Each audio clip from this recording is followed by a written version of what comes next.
suis professeur d'histoire contemporaine de la Russie et du Caucase à l'INALCO, l'Institut national des langues et civilisations orientales, et je dirige un observatoire qui s'appelle l'Observatoire des États post-soviétiques et qui s'occupe justement de la compréhension, si la chose est possible, de l'analyse des différents conflits qui éclatent dans l'espace post-soviétique. Et malheureusement, il se trouve que l'Arménie est l'un des espaces de ces fameux conflits gelés qui ont été créés par les problèmes d'anciennes frontières internes à l'intérieur de l'ancienne Union soviétique. Il y a d'autres espaces, par exemple la Transnistrie, ou encore, enfin bon, d'autres exemples pourraient être cités, mais aujourd'hui on est là pour parler de la nouvelle guerre du Haut-Karabakh.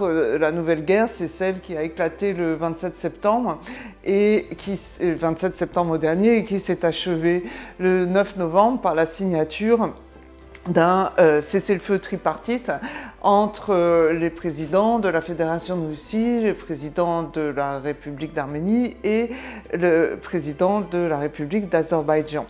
Donc, avant d'en venir au terme de ce cessez-le-feu, qui ont été clairement exprimés sur le papier et publiés, notamment par le ministère, non, par la présidence de la Fédération de Russie et aussi par le ministère des Affaires étrangères de Russie, et bien sûr par les différentes parties concernées. Comment est-ce qu'on en est arrivé là? Eh bien, on en est arrivé là par le fait d'une défaite militaire que beaucoup auraient pu prévoir un petit peu plus en amont au vu de plusieurs choses. D'une part, le réarmement permanent de l'Azerbaïdjan d'année en année et qui laissait clairement entrevoir ses intentions belliqueuses à l'égard de l'Arménie, intentions belliqueuses qui étaient justifiées par le fait que l'Azerbaïdjan entendait retrouver son intégrité territoriale, et dans cette intégrité territoriale, il y avait récupérer la souveraineté sur les territoires du périmètre de sécurité. Donc là, je m'excuse, il faut une carte, bon, mais, ou au moins imaginer la carte. Donc le périmètre de sécurité qui entoure ou qui entourait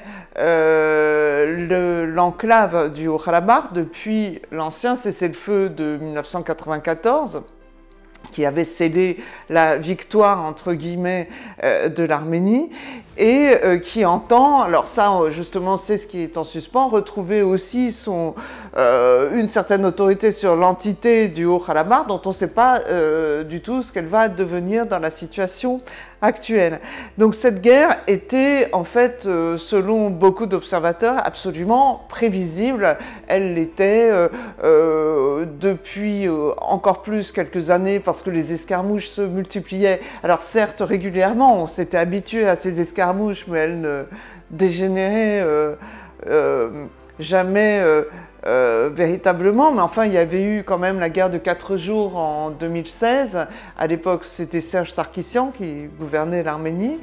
Et puis, des escarmouches permanentes, comme encore cet été. Et là encore, ça n'avait pas dégénéré. Donc, je ne sais pas très bien ce qui se passait du côté du pouvoir arménien. Est-ce qu'on anticipait ce conflit ou non? Mais le fait est que le 27 septembre dernier, donc l'Arménie s'est trouvée entraînée dans une guerre à laquelle elle s'était certes préparée, donc qu'elle avait, donc j'imagine, plus ou moins anticipé, mais en tout cas pas anticipé dans cette situation très difficile qui était celle de la crise sanitaire, le coronavirus, etc., à laquelle elle s'était préparée parce que certes l'Arménie a une armée et possède du matériel militaire, mais certainement pas en quantité suffisante, en tout cas pas à elle seule, pour affronter ce qui lui est tombé dessus. Ce qui lui est tombé dessus, c'est un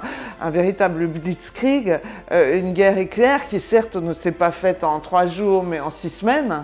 Bon, c'est voilà la différence. Donc l'Azerbaïdjan comptait submerger le Karabakh en très peu de temps. Ça, c'est pas fait en très peu de temps, mais en 6 semaines. Bon, et donc avec l'impossibilité pour l'Arménie de faire face à cette espèce de submersion qui, selon le Premier ministre Nicole Pachinian, est apparue sous une triple forme. Une armée d'Azerbaïdjan armée, peut-être pas trop bien entraînée, mais en tout cas surarmée, l'appui militaire et stratégique et tactique du commandement militaire turc, je le rappelle quand même, première armée du Moyen-Orient et membre de l'OTAN, et puis enfin appui de supplétifs recrutés dans la région d'Idlib, au nord de la Syrie, et qui donc fournissait, dit-on, selon les paroles des Arméniens, la chair à canon en première ligne du côté azéri. Donc face à cette triple dimension du conflit, on voit mal comment, en effet, l'Arménie allait pouvoir continuer à occuper, à maîtriser la situation.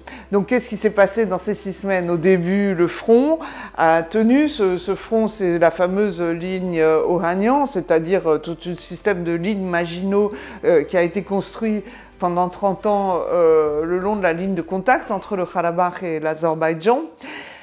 Mais cette ligne, apparemment, on ne nous l'a pas dit, mais à un moment donné a été, comme il disait en arménien, Djerkevadz, cette ligne a dû être fendue à plusieurs endroits, je ne sais pas exactement lesquels, et de toute façon, il faudrait une carte pour vous le montrer. Et puis surtout, l'adversaire a fait une manœuvre de contournement par le sud, empruntant, s'engouffrant dans la vallée de l'Arax, qui est une voie de passage naturelle, on y reviendra, et remontant vers le nord, par la vallée du Volodan et venant naturellement se poster dans le corridor stratégique qui est le corridor de la Chine qui fait la jonction entre le territoire de l'Arménie et le Karabakh. Donc les derniers jours de ce conflit ont été évidemment absolument dramatiques à suivre du côté arménien puisqu'on voyait bien que l'espace se rétrécissait, que la nasse se refermait. D'ailleurs le corridor de la Chine était fermé en dépit des mots d'ordre rassurants du porte-parole du ministère de la Défense, Arslun Hovhannisyan, rassurant en ce sens qu'il prétendait que le corridor était sécurisé par la partie arménienne. En réalité, il était submergé et assez vite, il est apparu que l'ennemi a occupé tout le flanc sud, non seulement du périmètre de sécurité, mais le flanc sud du Karabakh, et selon un timing qui sans doute était prévu d'avance, le jour de la victoire, le jour du drapeau de l'Azerbaïdjan, qui est un jour très martial en Azerbaïdjan, Ilham Aliyev, le président de l'Azerbaïdjan, a donc été en mesure d'annoncer la prise de Chouchi, prise qui a été extrêmement controversée et qui est la source de tous les drames et de tous les conflits internes parmi les Arméniens, parce que certains disent que Chouchi n'était pas tombée. Était-elle tombée ou pas? Enfin, en tout cas, ça s'est fini, je crois, en combat de rue à l'intérieur de la ville. En tout cas, cette prise est très importante du point de vue des Azerbaïdjanais. Et selon moi, c'est ce qui a permis l'arrêt des hostilités, puisqu'il fallait une victoire à l'Azerbaïdjan. Et bien cette victoire a été établie et c'est pour ça que la prise de Chouchi correspond au jour de la signature de ce cessez-le-feu extrêmement cuisant pour la partie arménienne, quelles que soient les justifications qu'en donne a posteriori le Premier ministre Pachinian. Alors, quelles sont les conditions de ce cessez-le-feu? Je peux les résumer très rapidement. Tout d'abord, cet accord de cessez-le-feu, donc qui, je le répète, a été signé le 10 novembre, donc signé par l'Azerbaïdjan, l'Arménie et la Russie. Donc il prévoit la restitution à l'Azerbaïdjan des districts autrefois occupés au titre du fameux périmètre de sécurité, qui n'était donc pas le Karabakh administratif de 1988, mais les territoires autour. Il prévoit donc la restitution du district d'Agdam avant le 20 novembre 2020, celui de Kelbadjar avant le 15 novembre et celui de Lachin avant le 1er décembre. Dans le cessez-le-feu, il y a l'article 3 et 4 qui prévoit bien sûr le retrait des troupes arméniennes. Je dis bien sûr parce que la chose va peut-être être compliquée à organiser. Et en retour, le déploiement de forces de maintien de la paix sous l'égide de la Fédération de Russie. Alors ces forces de maintien de la paix, ce ne sont pas à mon avis, des casques bleus tout à fait désarmés, ce sont au contraire des troupes plutôt très bien entraînées qui vont devoir aussi nettoyer la région de tous les djihadistes qui peuvent aussi continuer à traîner dans le coin. Et donc cette force de déploiement cette force, excusez-moi, de maintien de la paix va se déployer le long de la ligne de contact du Haut-Karabakh avec l'Azerbaïdjan et aussi le long du corridor de Lachin. Alors justement, autre point très important de l'accord du cessez-le-feu, l'article 6 prévoit que ce fameux corridor de Lachin, qui est donc une route qui lie Goris à Stepanakert, eh bien, ce corridor va donc être sécurisé en ce sens qu'il sera établi sur une bande de 5 km de large, sécurisé encore une fois par ces fameuses forces russes de maintien de la paix, mais il est explicitement mentionné que ce corridor ne desservira pas la ville de Chouchi, ou que les Azeris appellent Choucha, preuve que donc le statut de Chouchi va rester quelque chose d'extrêmement problématique puisque c'est le symbole, je l'ai dit tout à l'heure, de la victoire de l'Azerbaïdjan. Donc il est prévu expressément qu'une nouvelle route va être construite dans le corridor de Lachin, toujours sous la protection de la Russie. Donc une route qui, je l'imagine, desservirait Stepanakert et pas Chouchi, qui sont très proches, comme vous le savez, sans doute. Alors, il y a dans l'accord de cessez-le-feu aussi des dispositions humanitaires, naturellement, qu'on ne peut pas évacuer d'un trait de plume parce qu'il est question du retour de réfugiés, des réfugiés, qui va être extrêmement complexe. Je rappelle que certains réfugiés veulent rentrer chez eux, mais d'autres ne veulent plus rentrer chez eux.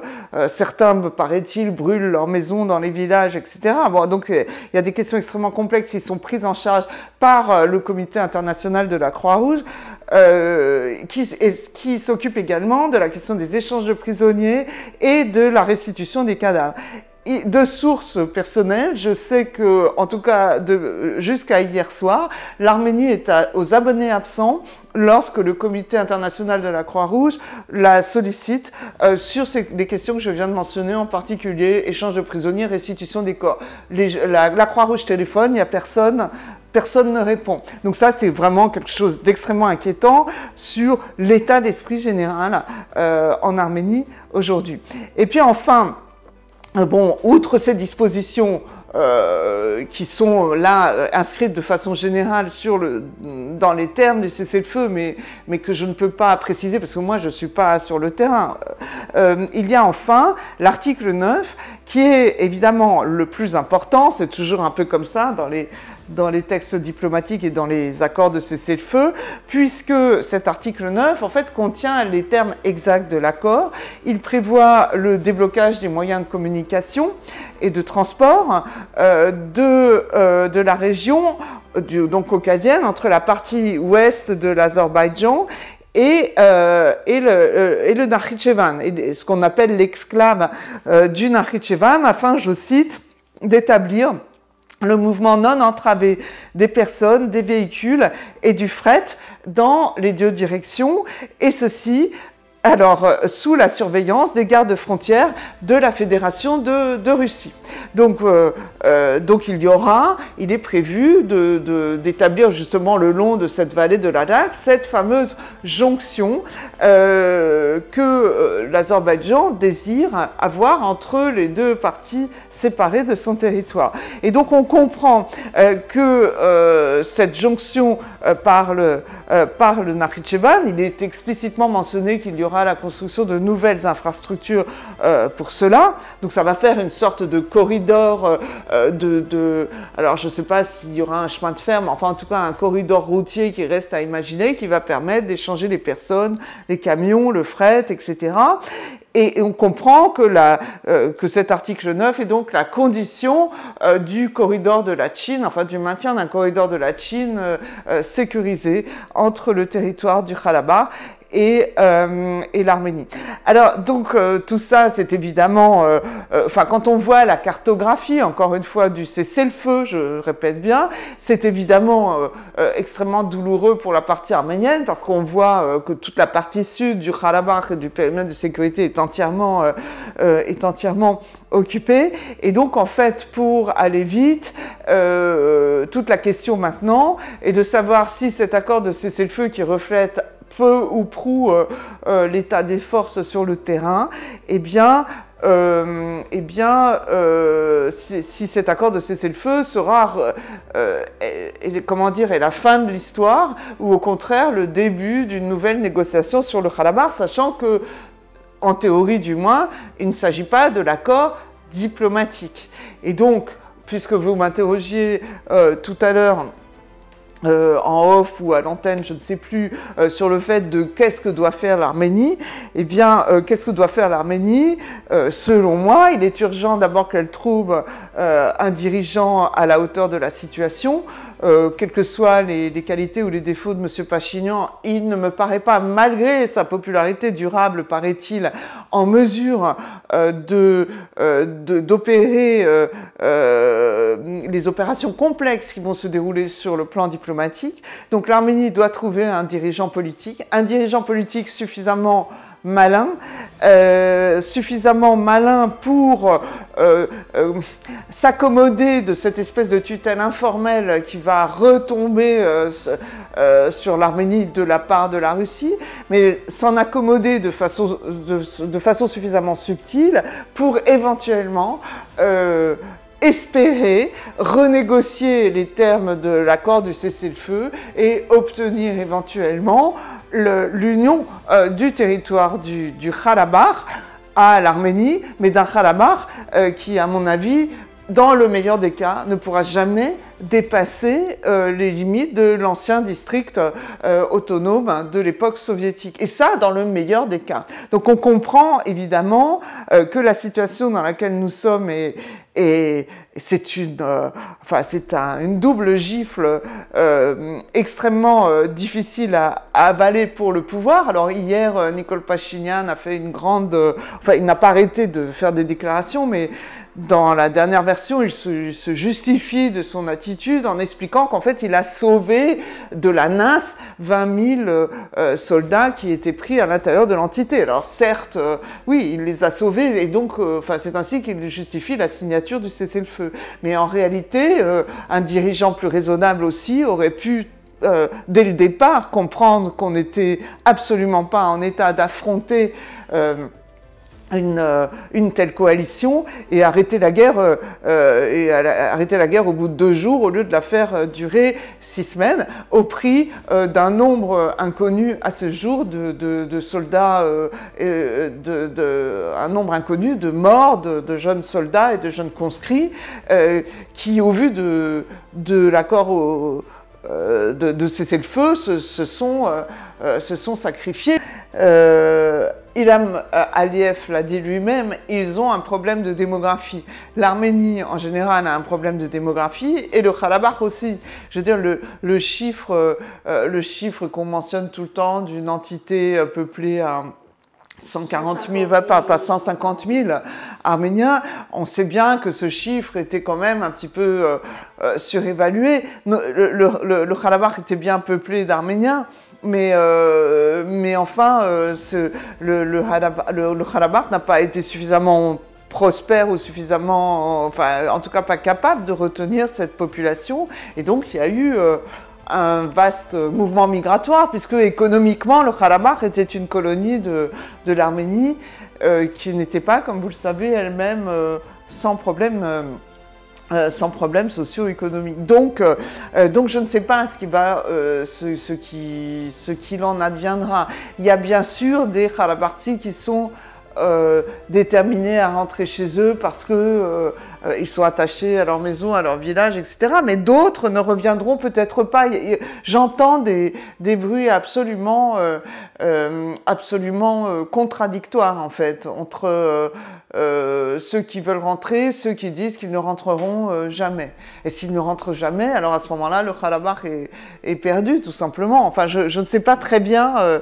Enfin, c'est peut-être un peu tôt pour répondre à cette question. On peut imaginer tous les scénarios, mais encore une fois, la possibilité d'une nouvelle guerre, là, je pense que l'Arménie n'en a plus les moyens, en tout cas les moyens raisonnables. Donc, je pense que tout d'abord, maintenant, l'Arménie doit essayer de se ressaisir, et la solution, elle est d'abord politique. Elle est plus, selon moi, militaire. Et politique, ça veut dire faire un vaste retour sur soi sur deux grandes questions. Qu'est-ce que c'est que l'État arménien contemporain? Qu'est-ce que c'est que l'État arménien du XXe et du XXIe siècle?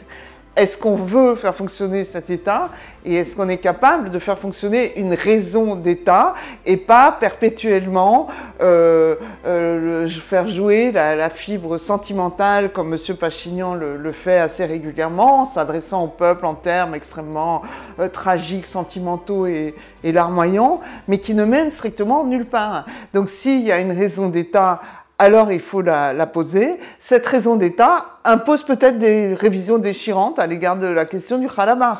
Parce que ce Karabakh, finalement, certes, on y est très attaché, mais de l'autre côté, seul un président arménien avait compris cela, c'est Levon Ter-Petrosyan. Dans les premières années de la République indépendante, le Karabakh est aussi un boulet pour l'Arménie. Et donc, je n'émets pas d'avis favorable ou défavorable, je dis simplement qu'il faudra essayer de comprendre, surtout justement dans les termes démographiques que vous écoutez, si la question du Karabakh telle qu'elle a été posée pendant les 3 décennies qui ont précédé est compatible avec l'existence d'une raison d'État arménien.